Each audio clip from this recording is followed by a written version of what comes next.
Akkam jirtu fayyaa keessanii ani fayyaa kooti. Ani katamaa dheeressaa Oroos Koolaar YouTube irraati. Egaa har'a immoo kutaa biraadhaan walitti deebinee irrachaadha. Kutaa kana keessatti wanti nuti wajjin ilaallu Java Programming keessatti variable yookiin immoo variables kan jennudha jechaadha. Variablesiin kun maal akka ta'e kan wajjin ilaallu ta'a jechaadha. Kanaafi kutaa kana keessatti egaa wantoota isin hubattani jedhee ani yaadu wantoota kana jechaadha. Variable jechuun maal akka ta'e yookiin immoo what is variable kan jedhu irratti hubannaa gahaa akka isin argattan abdiin qaba. Variable declaration and initialization kan jedhu kanarraas hubannaa gahaa akka isin argattan abdiin qaba. Variable naming rules and convention kan jedhu irratis akka isin hubannaa gahaa argattan abdiin qaba jechaadha. Variable scope yookiin immoo type of variable kan jennu scope isaan irratti hundoone jechaadha. Local instance and static variable kan jedhamu ni jiru jechaadha yookiin immoo type of variable kan jedhaman jechaadha. Isaan kana kan waliin ilaallu ta'a jechaadha. Kanaafi egaa variable gaafa jennu variablein waan haaraa miti yookiin immoo programming language keessatti wal fakkaataadha waan ta'eef definition isaa. Egaa as keessatti Java Programming keessatti egaa variablein yookiin immoo variables kan jennu kun maal kan jedhu waliin hubanna jechaadha. Kanaaf egaa variables kan jennu Java Programming keessatti yookiin immoo programming kamiyyuu keessatti programming language keessatti variables named memory location that store data value jenneeti beekna jechaadha. Data value store kan godhudha jechaadha yookiin immoo memory keessatti bakka itti data value yookiin immoo value tokko store itti ta'u variable jennee waamna jechaadha. Kana jechuun value memory location keessatti value bakka qaba yookiin immoo value tokko bakka itti store ta'u memory location keessatti inni kun variable jechaadha. Kanaafi variable yookiin immoo programming keessatti variable gaafa kaasnu wanti sammuu keenya keessatti sammuu keenyatti dhufu yookiin immoo wanti nuti yaaduu qabnu memory location dha jechaadha. Kanaafi variable kana maqaa biraa inni qabullee yeroo tokko tokko memory location jenneellee waamna jechaadha. Memory location dha. Memory location bakka itti value store ta'udha jechaadha. Value store ta'u yookiin immoo bakka itti value store goonu kan nuti jennee waamnu variable jenneeti waamna jechuudha. Kanaafi variable holds value that can be modified during program execution jechuudha. Kanaafi gaafa programmii tokko execute goonu modified kan ta'u runtime keessatti yookiin immoo runtime irratti modified ta'ullee kan danda'u yookiin change gochuullee kan dandeenyu variable kana keessa kan jirudha jechaadha. Kanaaf egaa yeroo baay'ee variable kana akkaataa itti yookiin immoo waan inni fakkaatu jennee nuti kan waamnu containeridha. Containery that labels or that have a name and a content kan jennu jechaadha. Kana duukaa wal fakkaata containeriin duukaa wal fakkaata jechaadha yookiin containeriin maqaa qaba. Content immoo of keessaa qaba. Containeriin tokko maqaa qaba. Yookiin immoo laabelii jechuudha. Maal immoo of keessaa qaba? Value of keessaa qaba jechaadha. Containeriin kanaaf itti fakkeeffama yeroo baay'ee analoojii akkasii waan qabuuf jechaadha. Analoojii containerii duukaa wal fakkaata waan ta'eef jechaadha. Containeriin analoojii variability waan ta'eef wal fakkaata jechuudha. Kanaafi variablein memory location dha jechaadha. Fakkeenyaaf gaafan akkas jedhu fakkeenya yoon isin fudhadhee asitti jechaadha. Fakkeenyaaf memory location gaafa jennu memoryin bifa kanadha.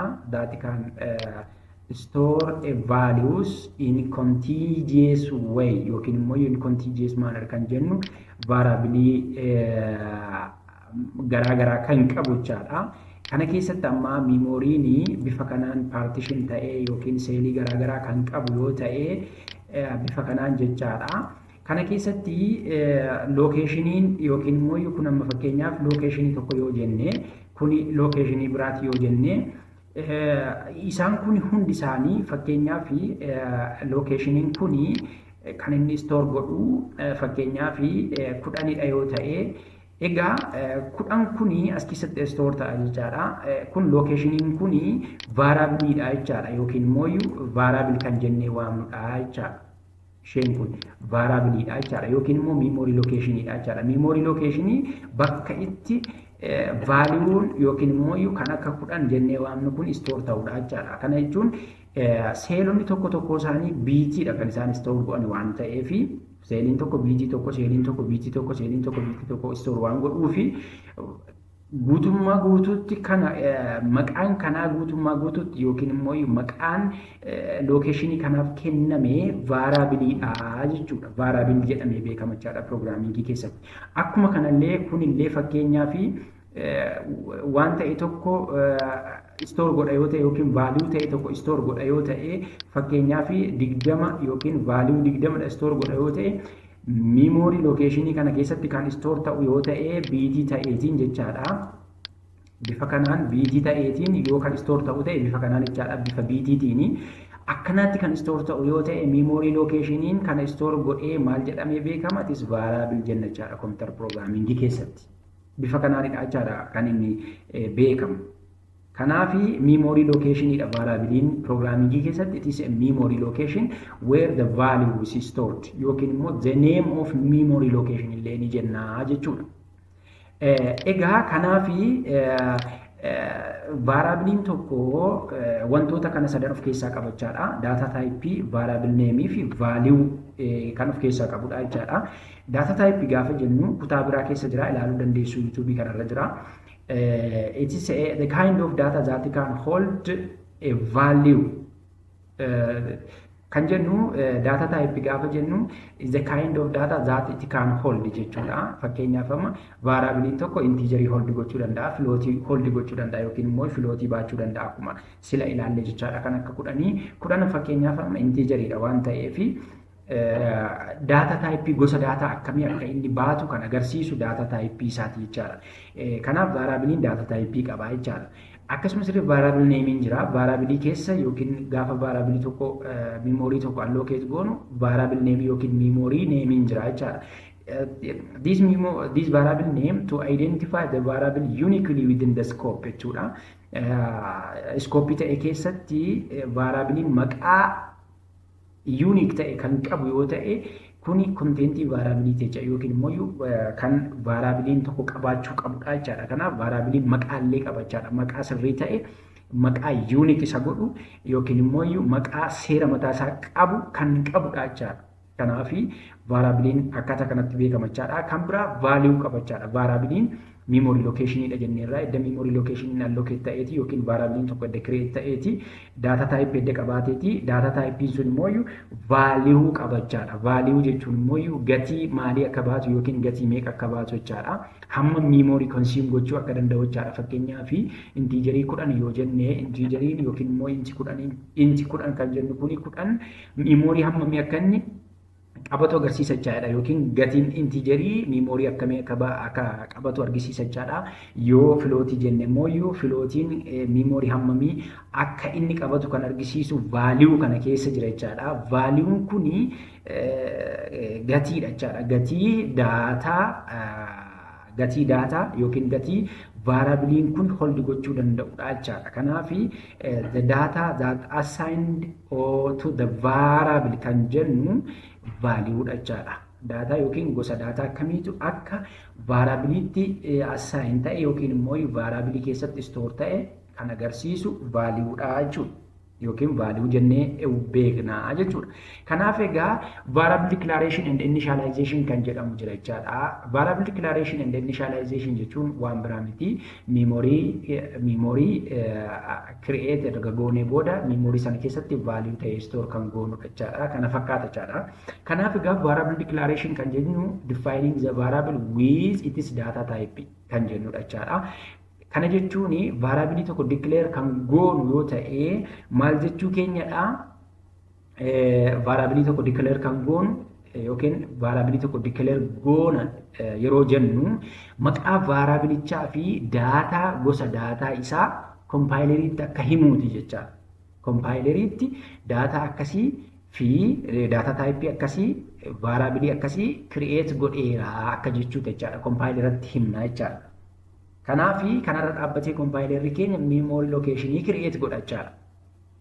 Kanaaf amma inti x kan jennu intiin data type dha. kanarratti immoo x'n immoo iyyuu variable nameedha jechaadha. Kanaaf ishee kanarratti memory location data type inti kan baachuu danda'u create ta'a jechaadha. Memory location x'n data type integerii baachuu danda'u create ta'a jechaadha. Kanaaf initialization kan jennu assigning a value jechaadha. Value tokko assign erga goone memory create erga goone variable gosa data type isa jalqaba create goone sana assign gaafa goonu inni kun initialization dha jechuudha. Fakkeenyaaf asitti jechaadha. Fakkeenyaaf as kanatti declaration keessatti inti 10 gaafa jennu inti x gaafa jennu inti x gaafa jennu jechaadha. Inti x which is equals to 10 gaafa jennu inti x 10 gaafa jennu inti x'n kuni gaafa declare goonu inti x'n kun declaration dha jechaadha. Inti x'n kun qofaa isheetti declaration dha jechaadha. Inti x gaafa jennu declaration dha jechaadha. Inti x'n kuni gaafa declare goonu memory dha create goone jechaadha. Memory maqaan isaa x jedhamu data type immoo integerii baachuu danda'u create goone jechaadha yeroo kana. Kanaaf erga create goone bifa kanaan immoo kan initialize goonu yoo ta'e variablein x kun data type integerii value isaa 10 ta'e assign goone irraa jechaadha. Assign goone jechaadha.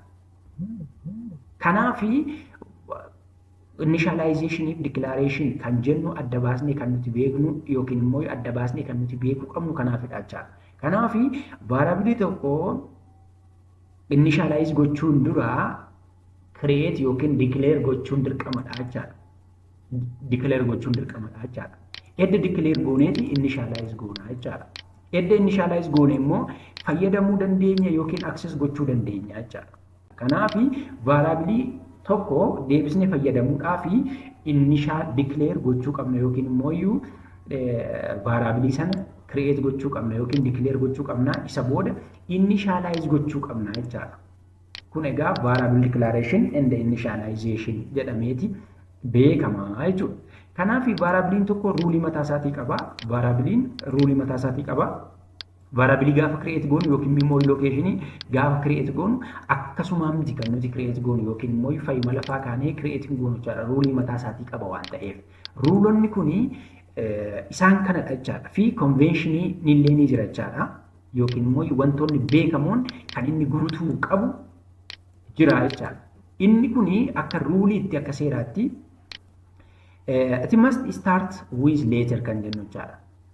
Underscore letter underscore and the dollar sign warra kanaan jalqabuu qaba variablein keenya underscore yookiin letterii yookiin immoo doolaaraadhaan jalqabuu qaba bifa dollar signii kanaan jalqabuu qaba malee kan biraatiin jalqabuu hin qabu jechaadha. Kanatti aananii kan dhufanii kan biraa ta'uu danda'u letteris ta'uu danda'u underscoreis ta'uu danda'u hyphenii ta'uu danda'u kan biraa ta'uu danda'u nambarii yookiin digitii illee ta'uu danda'u. Garuu kan isaan ittiin jalqabuu qaban variable tokko gaafa create goonu yookiin declare goonu kan isaan ittiin jalqabuu qaban kanaanidha jechaadha. Kanaan alatti jalqabuu hin qaban jechaadha. Kan biraa cannot start with number. Cannot start with number. Compiler understanding godhu jechaadha. Yoo nambariidhaan jalqabsiisne yookiin immoo nambarii jalqabarra kan qabuun create goone hin ta'u jechaadha. Kanaaf ruulii mataa isaatii qaba jechaadha. Kana beekutu sinirra jiraata. Kanaaf it cannot use Java keywords.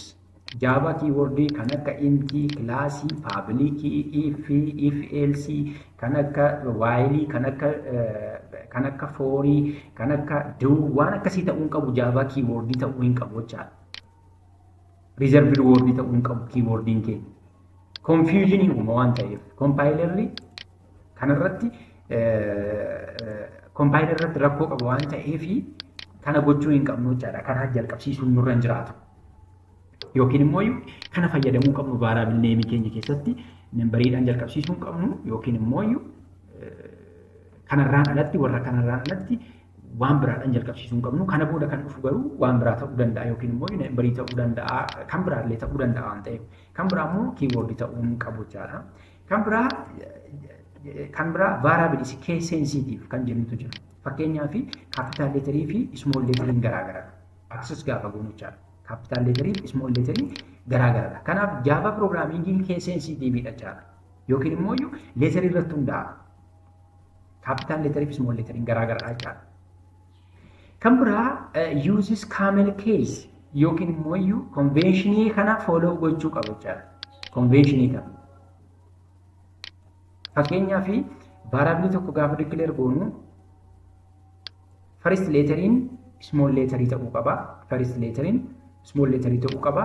Yoommoo woordii lama walitti merge gooneeti fayyadamna yoo ta'e fakkeenyaaf amma student and name jira as keessa.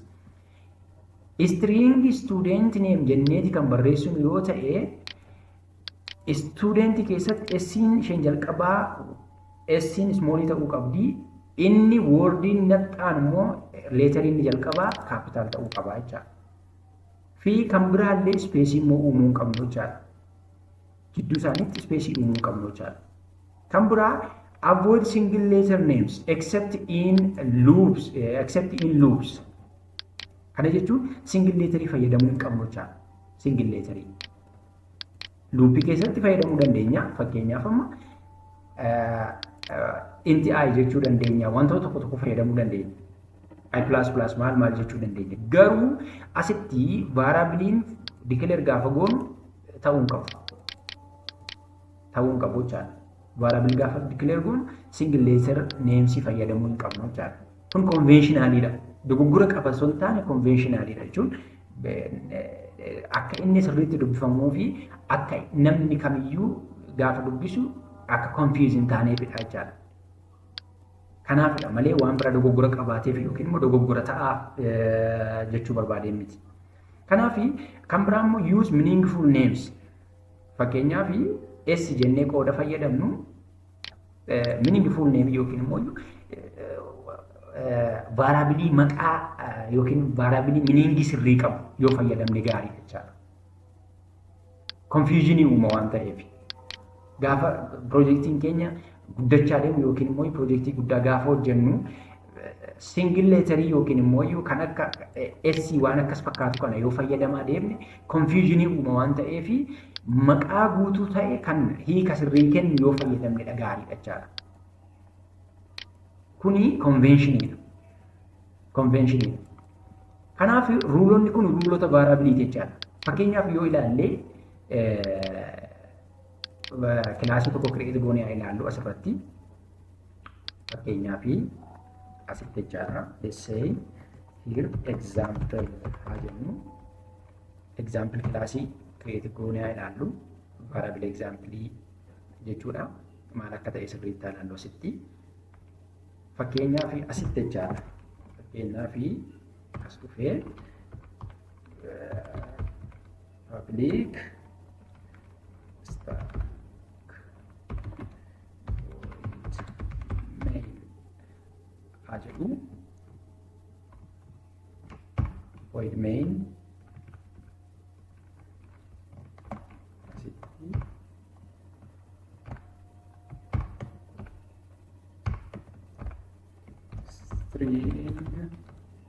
string argis yoon jedhee meenii kilaas meenii tokko yoon uume asitti egaa vaaraabiliin ruuliin hordofuu qabudha jechaadha. Fakkeenyaaf amma int var yoon jedhe jechaadha. Int var yoon jedhe kun amma vaaraabiliidha. Vaaraabil neemiidha. Yookiin immoo vaaraabil maqaan isaa var jedhamu kana kireet godheera jechaadha. Kun amma vaaraabil dikilareeshiniidha jechaadha. Vaaraabilii dikileer godheera jechaadha. Because vaaraabilii dikileer godheen jira. Vaaraabil maqaan isaa var jedhuu fi intiijarii store godhu memory locationii var irratti kireet godheen jira jechaadha. Kuni maqaa memoryiti yookiin immoo locationii bakka itti data type the data value intii ta'e store ta'udha jechaadha. Yeroo kana initial kuni declarationidha jechaadha. Garuu gaafa inni value ta'e store irratti godhu yookiin immoo value ta'e initialize godhu maal jedhama inni kun initialization jechaadha. Bakka kanatti 10 value 10 variably I mean integerii 10 ta'e memory location varii irratti jechuudha kan inni store godhu. Kuni variable initialization jedhamee beekama jechaadha. Kanaaf egaa variable ruuli mataa isaatii qaba asirratti kaafa ilaalaa kan turre jecha. Inni jalqabaa it must start with letter underscore and dollar sign jenneerra. Fakkeenyaaf asitti fakkeenyaaf dollar sign dhaan yoo jalqabsiisee dollar sign let's say this one earring qabu jechuu dandeenya. Bifa kanaan barreessuu dandeenya jecha. Kan biraa immoo int underscore jennee int underscore value jedhees danda'a jecha. Isa booda kan itti aaneef waan biraa ta'uu danda'a. Fakkeenyaaf 10 yoo jedhe asitti fakkeenyaaf 20 yoo jedhe initialize yoo godhe earring qabu jechaadha. Underscore dhaan jalqabee isa boodaan itti aanee dhufu kan barbaade ta'uu danda'a. Garuu asitti int jedhee yooni fakkeenyaaf int 1 2 3 jedhee var yoo jedhe dogoggora ta'a jechaadha. Dogoggora ta'a. Sababiin isaa diimaa argisiisee jira. Because variable name letter number dhaan jalqabuun qabu yookiin digit dhaan jalqabuun qabu jechaadha. Underscore yookiin immoo kamiin jalqabuu qaba? Underscore yookiin letter yookiin immoo dollar sign dhaan jechaadha. Fakkeenyaaf int var yoo jedhee 10 yoo jedhe kun sirriidha jechaadha. Kun sirriidha. Sababiin isaa letter dhaan jalqabee waan ta'eef. Kan itti fufee dhufu waan biraa ta'uu danda'a. Dollar sign yoo jenne fakkeenyaaf ta'aa jechaadha hin danda'a. Rakkoo hin qabu. Garuu ruuliin ni jalqabaa isaan kana jechaadha. Kan biraa float yoo jedhe fakkeenyaaf float hyphen var yoo jedhe fakkeenyaaf 10.5 7 or 5 yoo jedhe bakka kanatti dogoggora jechaadha. Because isheen kun hyphenidha waan ta'eef dogoggoradha. Kan ta'uu qabu hyphenii osoo hin taane variable name kan itti jalqabu qabu dollar sign underscore fi maal ta'uu qaba? Variable name ta'uu qaba jechaadha. Kun amma illegaalidha jechaadha. Illegaalidha wanni kun jechaadha. I mean illegal variable name jedhama. Illegal variable name. Variable name. Sirrii miti jechaadha. Warri kun garuu leegaalidha warri kun. Leegaal variable name. Leegaal variable name dha warri kun. Leegaal variable name. Leegaal variable name. Leegaal variable name. Inni kun garuu dogoggora. Kanaaf isa kana jijjiiruutu nurra jiraata jechaadha. Kanaaf ruulii mataa isaatii qaba. Warri diimaadhaan argisiisan irratti argisiisu. Kanaaf earring display waan godhuuf dogoggora jechaadha. Variable name kanaan jalqabu hin qabu jechaadha. Kan biraa immoo variable name gaafa declare goonu yookiin immoo gaafa create goonu jechaadha. Inni jalqabaa fakkeenyaaf string student name yoo jenne fakkeenyaaf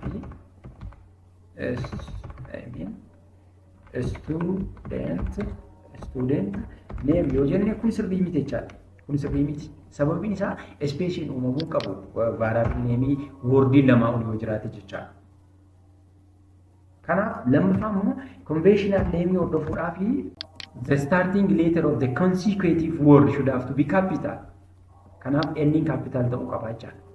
Kuni variable rule and convention kan jennudha jechaadha. Kanaaf asitti egaa string s jechuu keenyarraa string s jennee barreessuu keenyarraa guutummaa maqaa yoo fayyadamne gaariidha. Earring ta'a osoo hin taane guutummaa isaa yoo fayyadamne gaariidha jechaadha. Maqaa guutuu hiika sirrii qabu. Kanarra student yoo jennedha gaariidha jechaadha. Student yoo jennedha gaariidha. Kanaaf student yoo jenne hiika gaarii waan qabuuf yookiin immoo hiika sirrii waan qabuuf confusioniin uumu waan ta'eef gaariidha jechaadha. Piroojeektii guddaa gaafa hojjennu. Saniif jechaadha kan malee hiika yookiin dogoggora biraa qabaateef miti jechaadha. Kun egaa variable ruuliidha yookiin immoo seera variability jechaadha. Kanaaf camel case rule dirqama hordofuu qaba jechuu osoo hin taane camel case rulein conventional name dha waan ta'eef follow yoo goone gaariidha yookiin immoo conventionii kana yoo hordofe variable name gaafa create goonu gaariidha jechuu barbaadeeti. Kan biraa type of variable kan jennu jira. Java programming keessatti variableota kana sadan qabna jechaadha. Local variables, instance variables, and static variables. Garuu programmingiiwwan kan akka C++ keessatti gosoota variabilii scope isaan irratti hundoone lama qabna jechaadha. Global variable and local variable jennee waamna jechaadha.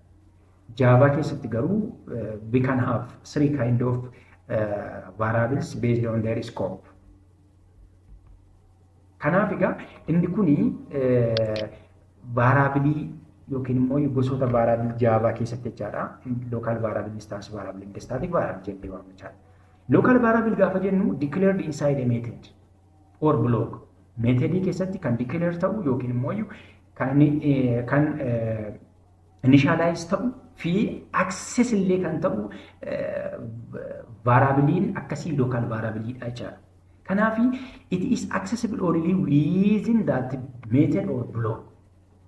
Methodii keessatti declare ta'ee fi initialize ta'e keessatti qofa kan inni access ta'u malee methodii biraadhaaf access ta'uu hin danda'u yookiin immoo methodii biraa keessatti access ta'uu hin danda'u jechaadha. Local variable. Kanaaf it is destroyed after the method or block finishes yookiin immoo gaafa metodiin suni yookiin metodiin suni gaafa exit ta'u metodii sanaa alatti access gochuun hin danda'amu waan ta'eef destroyed hin ta'a jechaadha yookiin immoo argachuu hin dandeenyu access gochuu hin dandeenyu jechaadha. Ishee kana jechuudha accessible only within that block or method jechuudha. Fakkeenyaaf public void my method int age 25 kan jedhu system.out print age kan jennu kuni isheen kun methodidha. Methodii kana keessatti qofadha kan inni declare ta'e yookiin immoo initialize ta'e waan ta'eef kanaan alatti argachuu hin dandeenyu jechaadha. Blockii kanaan alatti jechaadha. Curly brace kanaan alatti argachuu hin dandeenyu jechaadha. Kuni maal jedhama? Local variable dha jechaadha. Kanaaf agein kun it is local to my method, local to this method. Isheen kun methodidha. Methodii kanaan alatti access gochuu hin dandeenyu jechuudha. Yookiin immoo system out print age kan jedhu kana curly brace ala kanatti kan barreessuun yoo ta'e argachuu hin dandeenyu jechuudha. Kanaaf local variable it is local to the method where it is declared or where it is initialized kan jennu jechuudha. Kanaaf it cannot be accessed outside of that method and can be destroyed after the method or block is exited. Kan jennu jechaadha. Kanaaf isaan alatti argamuu hin danda'u. Kanaaf fakkeenya fudhannee akka fakkeenyaatti yoo ilaalle kanaaf jechaadha gara IntelliJ IDEA deemne ilaallu jechaadha. Create another class biraa uume waliin ilaallu.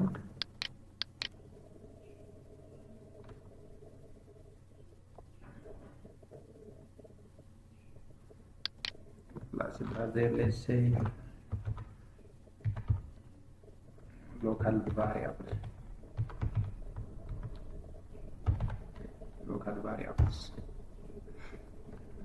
Okay. Sana booda egaa asitti main methodii tokko uumnu public static void main keessatti string args jennu jechaadha. Akkuma asirratti argaa jirtanitti main methodii jechaadha kuni. Egaa asitti kan nuti beekuu qabnu local variable irra waan ta'eef local variable kuni a variable that is declared inside the method jennee irra waan ta'eef methodii tokko uumu asitti let's say public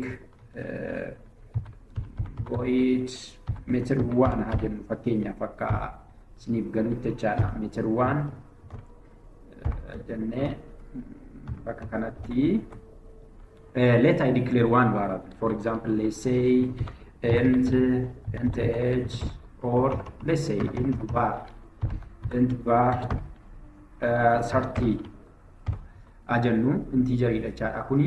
Kun amma variable local variable jechaadha. Sababiin isaa method kana keessatti declare ta'eera waan ta'eef method biraas haa uumu. Let's say public void method 2 haa jennu. Kan ammoo method 2 haa jennu. Sana booda sababiin isaa kan nuti kana methodoota kana uumaa jirruu fi yookiin create gochaa jirru methodoota kana lamaanii variable method tokko keessatti declare ta'e method isa kan keessatti access ta'uu danda'aadha kan jedhu ilaalluuf jechaadha waan ta'eef let's say asitti let's say system dot out dot print ajannu say here then let's say var ajannu asitti jechaadha. So kana asittis akkasuma let's say system out print haa jennu bakka kanatti jechaadha. Let's say var haa jennu bakka kanattis because asitti variable takka declare goonerra waan ta'eef jechaadha. Local variable maal akka ta'e ilaalleerra. It is declared inside a method or block and then the accessible only within that method or block jenneera. Destroyed after the method or block finishes jenneera waan ta'eef sana boodatti access ta'uu hin danda'u jenneerra jechaadha. Kanaaf asitti jechaadha access ta'amoo access hin ta'uudha yaadni keenya waan ta'eef asitti akkuma ilaalaa jirtanii qayyii yookiin immoo diimaa argisiisee jira. Kanaaf let's display goona mee output kana display goona asitti kana gochuudhaaf mee objectii create goona asitti. Kanaaf local variable let's say local variable objectii dha kuni then new local variable then asitti jechaadha. Okay, sorry. Asitti jechaadha.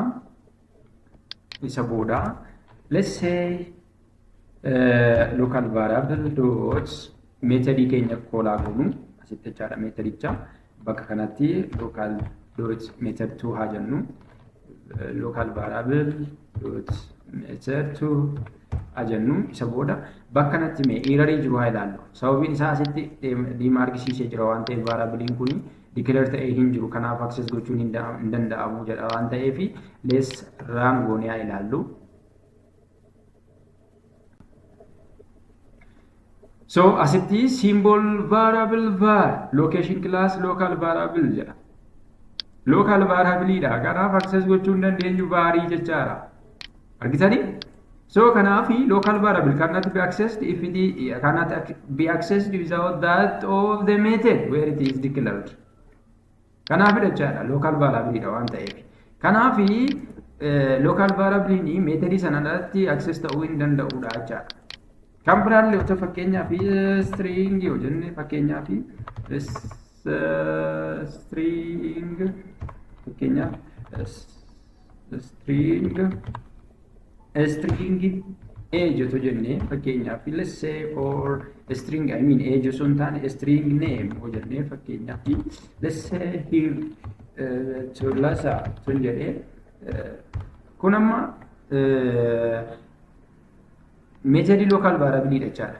Local variable kan biraas keessatti access gochuu hin dandeenyu otoo fakkeenyaaf display goone asitti akkuma sana jechaadha. Name otoo jenne jechaadha. Access gochuu hin dandeenyu. Access gochuu hin dandeenyu. Sababiin isaa local variable dha waan ta'eef jechaadha. Kanaaf access gochuudhaaf yookiin immoo kuni akka inni diimaa kana argisiisne yookiin dogoggora kana argisiisne maal gochuu qabna? Local variable kana create gochuu qabna jechaadha. Error dha waan ta'eef kun variable declare ta'e hin jiru yookiin immoo asitti recognizing ta'uu jechuu isaati. Kanaaf asitti variable biraa uumuutu nu baasa jechaadha. Inti var jennee ka biraa uumuutu nu barbaachisaa jechaadha. Kanaaf access gochuu hin dandeenyu jechaadha. Kanaaf kana comment goone let's run it again. Run goone amma dogoggorri hin jiru jechaadha. Sababiin isaa asitti warri kuni access ni ta'u waan ta'eef jechaadha.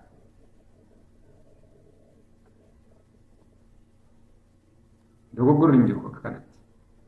Let's check it. Yeah, 30. Soddoma qofa kan inni baasee fi asitti waan biraan daballee waan ta'eefidha. Kana itti dabaluu dandeessu bakka kanatti jechaadha. Ishee kanarratti neem jechuun ni danda'ama. Kanaafi variabloonni local ta'an kuni meetodii sana keessatti qofa kan isaan access ta'an waan ta'eef achiin alatti ni badu jechaadha yookiin immoo destroy ta'u akka du'u jechaadha waan sana. Ni du'u sanaan alatti hin argataman jechuudha.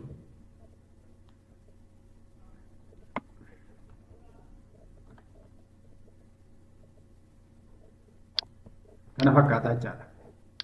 So local variable kana fakkaataa jechaadha. Kan biraa instance variable. Instance variable is declared in a class outside any method. Inni kun immoo iyyuu opposite yookiin immoo faallaa isa local variability jenne sanaati jechaadha. Inni kun immoo faallaa isaati. It is declared in a class. Class keessatti malee method keessatti miti kan inni declare ta'u. And it belongs to an object. It belongs to an object. Each object have their own or each object have its own copy of the instance variable. Kana jechuun memory garaagaraa jira jechaadha. Memory yookiin memory location garaagaraa qabna jechaadha. Objectiin tokkoon objectiiwwan kilaasii sana keessa jiranii maal qabu copy mataa isaanii instance variable copy mataa isaanii qabu jechaadha. Kanaafi instance variable value instance variable tokko yoo modify goone isa kanarratti dhiibbaa qabu jechaadha. Sababii isaa each instance variable tokkoon instance variable objectii garaagaraa waan qabaniif yookiin immoo objectii garaagaraa keessa waan jiraniif dhiibbaa walirratti geessisan jechaadha modify gochuun keenya. Kanaafi each object has its own copy of instance variable. Kanaafi leave as long as the object exists.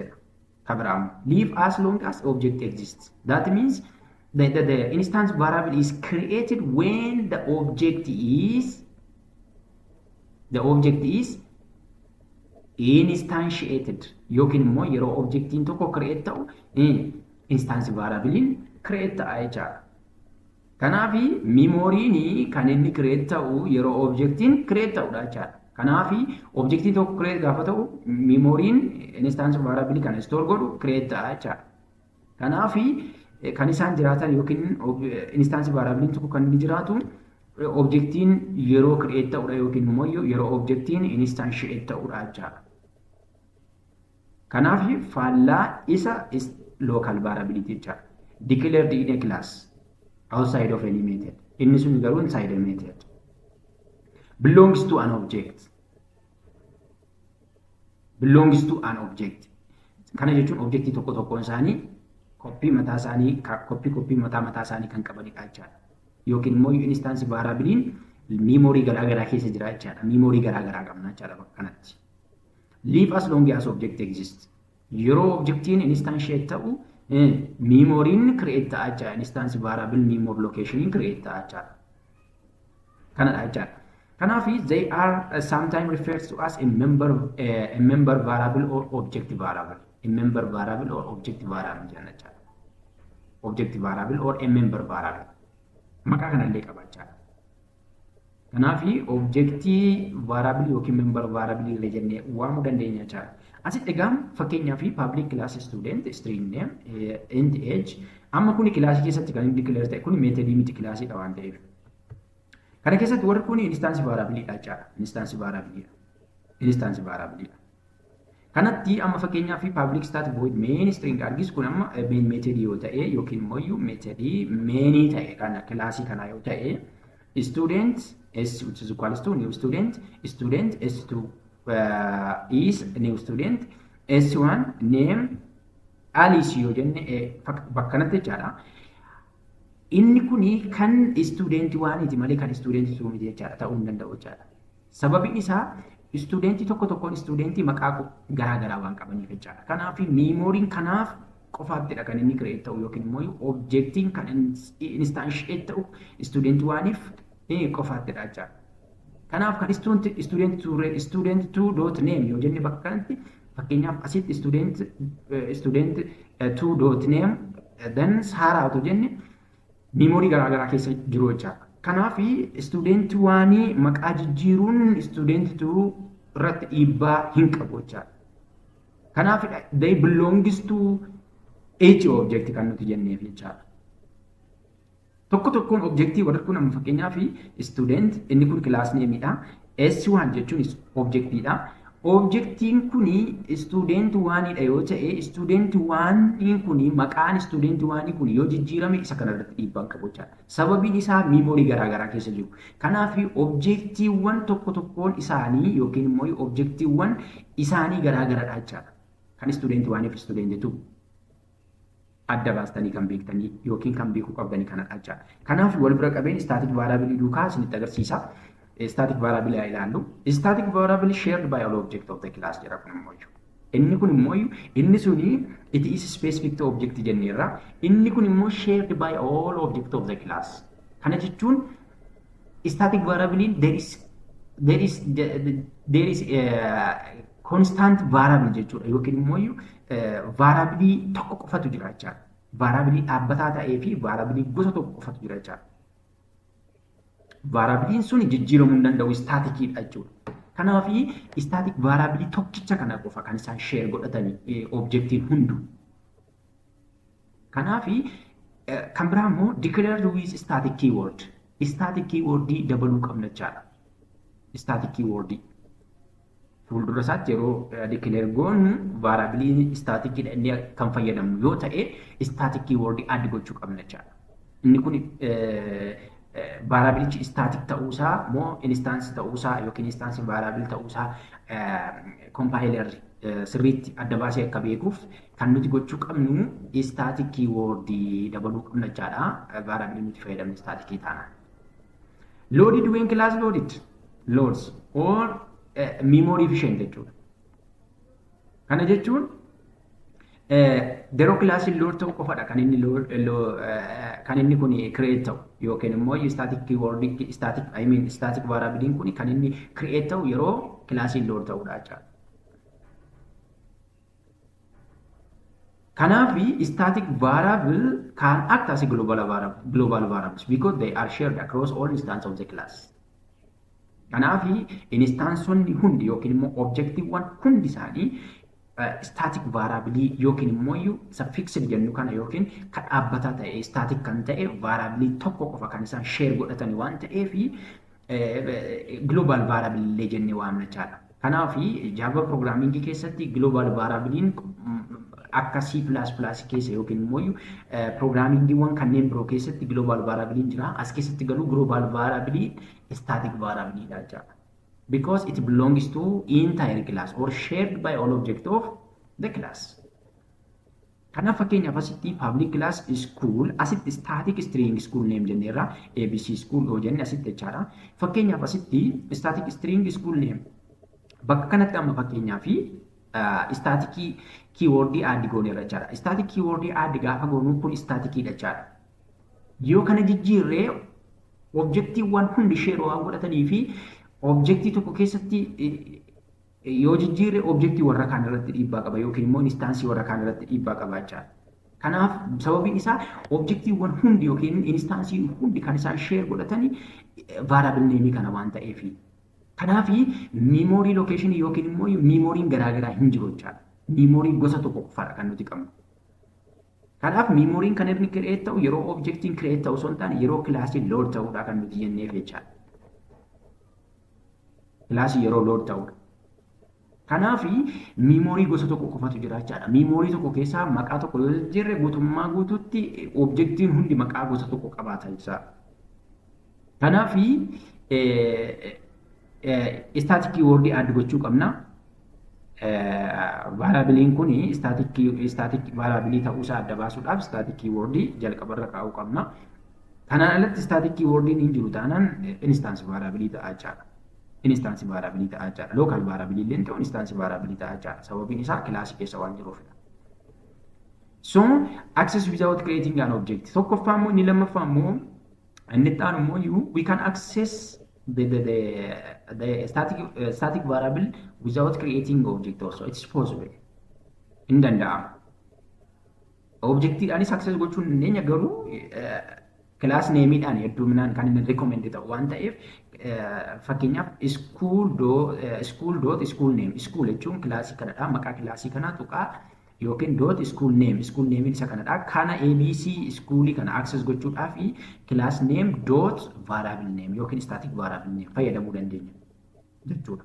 Yoo barbaannes objectiis fayyadamuu dandeenya objectii create goonii garuu recommended hin ta'u ni ilaallasas. Kanaafi garaagarummaan static variable fi instance variable local variable kana fakkaatachaadha. Static variable fi instance variable bakka tokkotti haa ilaallume bakka kana dhufnee jechaadha. Bakkuma duraanii sana dhufnee let's create another class. Let's say student class. Student class create goonee haa ilaallu.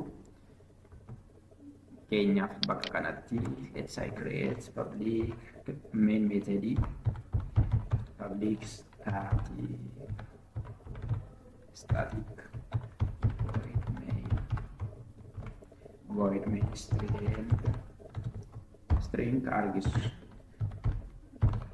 Sababiin isaa irra deddeebinee main method kana uumaa jirruu fi waan beektan natti fakkaata. Sababiin isaa programming keenya executing ta'u waan ta'eef main method dirqamadha. Main method where the execution starts kan nuti jennuuf jechaadha. Kanaafidha irra deddeebinee kan nuti main method uumaa jirru jechaadha.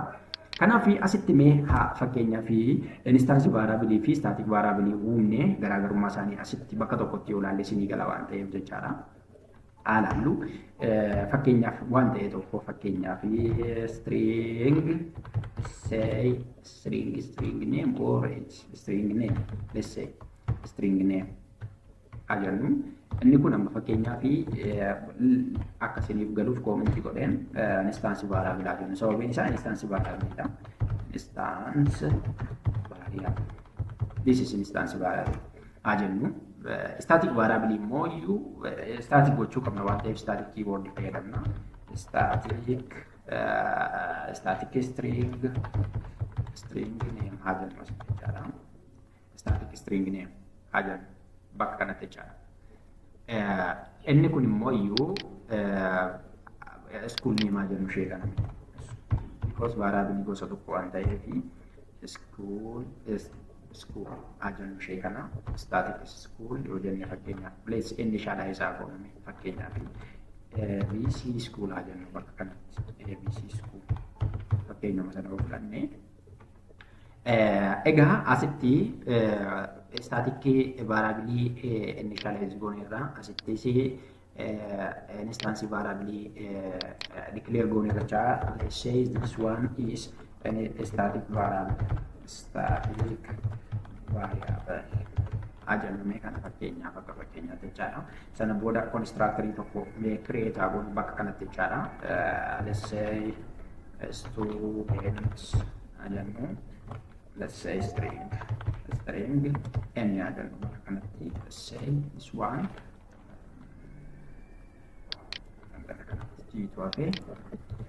let's say this one name kanatti assign goonu isa booda bakka kanatti method tokko haa'uun fakkeenyaaf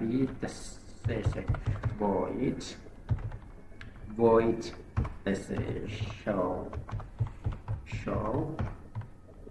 detail ajannu fakkeenyaaf bakka kanatti because information guutummaa isaa kan agarsiisu method ta'e haa'uun bakka kanatti jechaadha. Let's say here system print yoo jenne jechaadha. Asitti let's say name let's say here name then plus variable kana fudhannu ishee kana jechaadha.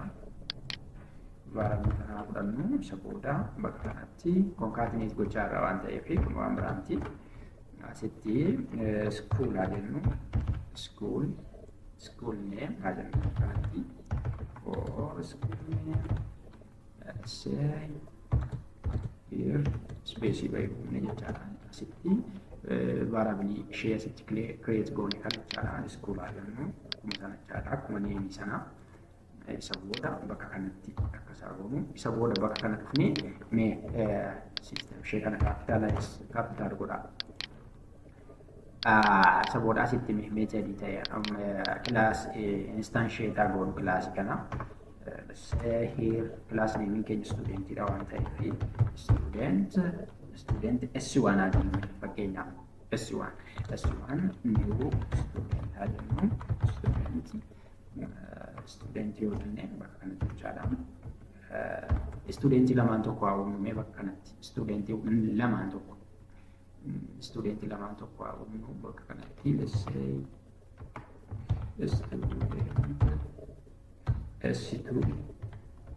S2 then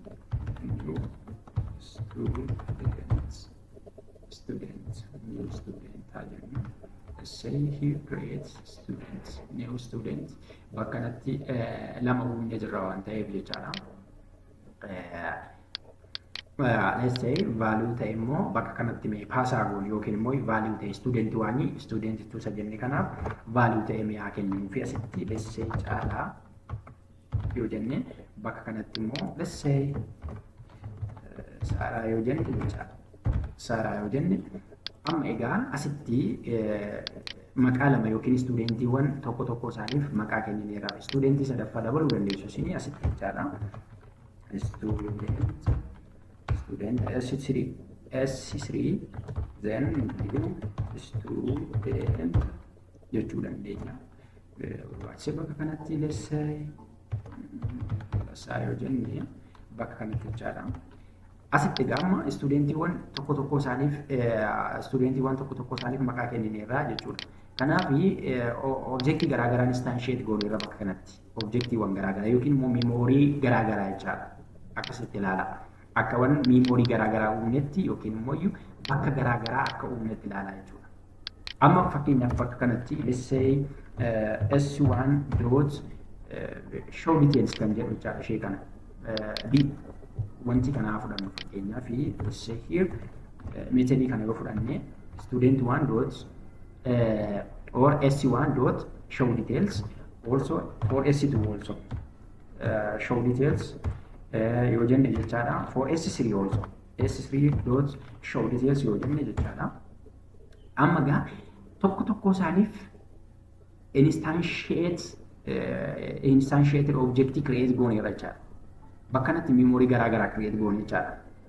Instance variable kanaaf asitti jecha instance variable kanaaf tokko isaaniif maal goone create goone jira. Asitti egaa bakka kanatti kan nuti access gochuu dandeenyu yookiin immoo kan nuti display goonu instance variable dha jechaadha. Instance variable. Let's run this one. Okay, let's run this one. Let's check it. Bakka kanatti jechaadha. Mee inni dogoggoratu jira. Sanaafidhaan inni isa godheeru kana waan ta'eef. Okay. Run. Ta'aa jira. Amma instance variable dha kun. Instance variable dha. Maal jechaadha? Name caalaa school name ABC school name Saaraa kun amma wanti ta'e wanti jiruu fi maal gochuu qabna bakka kanatti let's say print ln jennu kan tartiibaan nu baasu jechaadha. Because isin hubatamaa inni waan ta'eef ln yoo itti daballe new line jechuudha. New line irratti akka inni baasuu fi bakka kanatti new line dhaan akka inni baasuu fi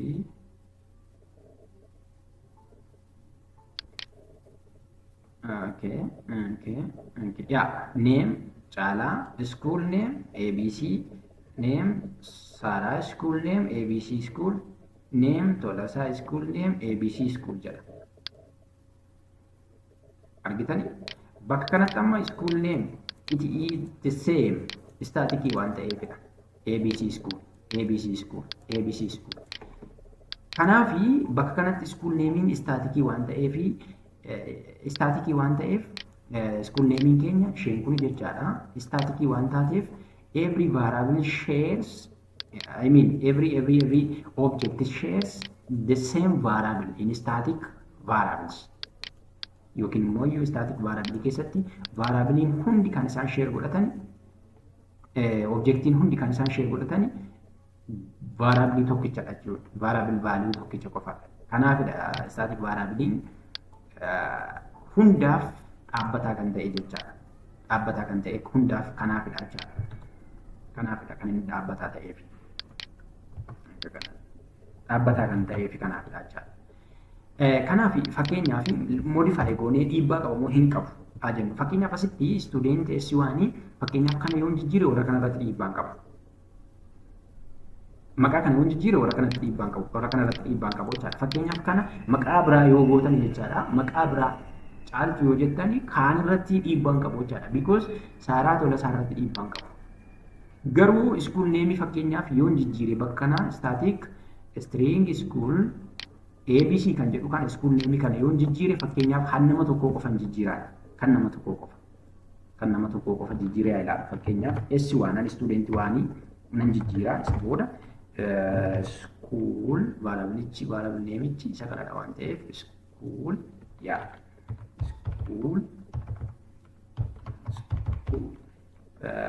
then asitti S1 is a small letter yoon jedhe jechaadha bakka kanatti fakkeenyaaf let's say schoolii x y z school haa jennu as kanatti school abc irraa gara abc school irraati gara x y z schoolitti jijjiira. Kanan jijjiiru immoo kan nama tokkooti. Kan nama tokkooti malee kan nama warra kaanii miti. Kan student waan kan caalaa qofan jijjiire kan warra kaanii jijjiira. Kan isa kanaa jijjiiruun yoon jijjiire kan warra kaanillee ni jijjiiramu jechaadha. Sababiin isaa memory gosa tokko waan qabnuuf yookiin immoo memory tokkicha waan jiruuf objectiin hundi student 1, student 2, student 3 warra jenne kun gosa tokko yookiin immoo static variable gosa tokko share waan godhanii fi yoo namni tokko jijjiire warra kaan irratti dhiibbaa qabaachaadha. Warra kaan irratti dhiibbaa qabaachaadha. Fakkeenyaaf asitti S1 akka inni display ta'uudhaaf S1 dot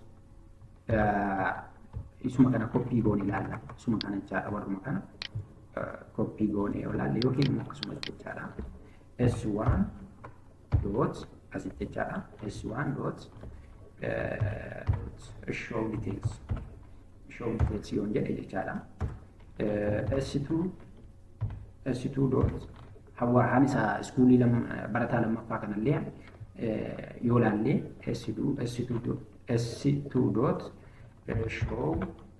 show details yoon jedhe bakka kanatti jechaadha. Kanas small gochuu qabna because objectiin keenya small letteriidhaan waan jalqabeefi hari student sadaffaarree student 3 dot show details yoon jedhe bakka kanatti jechaadha. Assume bakka kanatti jechaadha. Inni kuni let's say this one system dot out dot print kan ismi galuuf jechaadha. Bakka kanatti before changing partiin kun jechaadha. Partiin kuni otoo static variable change otoo godhiinidha. Waan ta'eef before changing static variable jennu before changing static variable. Inni kun immoo static variable edda jijjiirreeti waan ta'eef copy this one here after changing static variable. Kun immoo value kun immoo edda static variable change gooneeti. Kanaaf static variable garuu kan nama tokko qofa jijjiirre. Kan nama tokko qofa jijjiirre malee kan warra kaaniin jijjiirre kan student waan qofa jijjiirre. Haa warra kaanii akkam jijjiiramu jijjiiramu kan jedhu ilaalla. Sababiin isaa static variable shared by all instance jenneerra waan ta'eef jechaadha yookiin immoo all object jenneerra waan ta'eef jijjiiramu kan jedhu waliin ilaalla jechaadha. Amma egaa irraan goonee ilaallu let's see here asitti space ta'e yaa'u bakka kanatti. Spacing ta'e yaa'u asitti mul'atu jechaadha. Here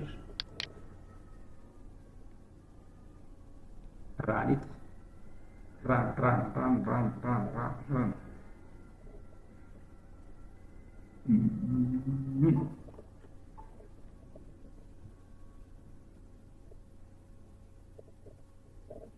Yeah, name caalaa school name hanga asitti kun egaa beforeedha waan ta'eef hundi isaanii school name is the same qabu jechaadha. Static variable gosa tokko qabu.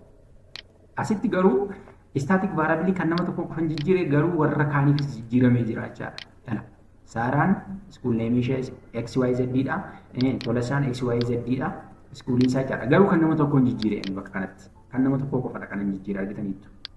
Kanaaf asitti jechaadha after changing the static variable every instance or every object shares the same variables or the same variable values here. Kanaaf jechaadha static variable it is fixed and static for all objects and it is loaded when the class is loaded. But instance variable is created when the object is created. So each object has their own copy of the instance variable. But each object have the same static variable.